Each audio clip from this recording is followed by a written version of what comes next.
والله ما انقهر لحالي ولا انغبن لحالي اني لا اغبنك معي يا اخوي اليمني. اصبحنا على خبر مفجع وصادم، خبر يدمي له القلب يشهد الله.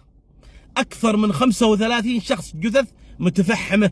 ليش؟ بسبب حادث نقل جماعي باص الرويشان في ابين شقره العرقوب. عرفتوا العرقوب؟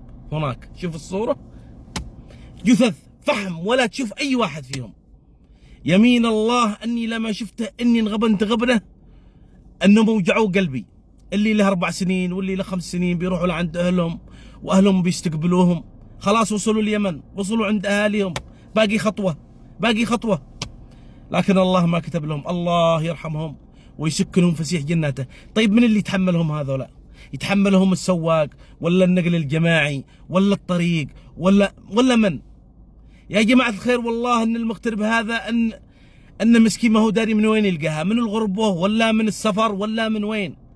ماشي سهلوا السفر، لا في طيران ولا في نقل جماعي ولا معنا طرقات ولا مطاعم ولا من وين نبدأ ومن وين نشكي ومن وين ننتهي. هذا اليمني دائما اقول لكم والله العظيم انه معذب في هذا الدنيا، معذب. واخبار تجينا من اليمن تسد النفس، اقسم بالله العظيم. يا اخي والله انه قهر اللي يصير فينا، قهر وباطل. وين الحكومة تصلح لنا طرقات، تسهل السفر في الطيران؟ يا اخي حرام، يا اخي والله حرام. هيا بالله وش ذنبهم ذولا؟ بيروحوا عند اهاليهم اللي مغتربين من سنين ويبوا يروحوا عند اهلهم، واللي يبى يتزوج واللي من سنين ربي. يعني ما وصل عند اهله وفرح، اقل شيء يشوف اهله وبعدين يموت، لكن ما وصل عند اهله. والله حرام، والله حرام. لكن والله ما انغبن لحالي ولا انقهر انكم لا تشوفوه. وشوف يا اخوي اليمني، جثث فحم ولا تشوف اي واحد فيهم.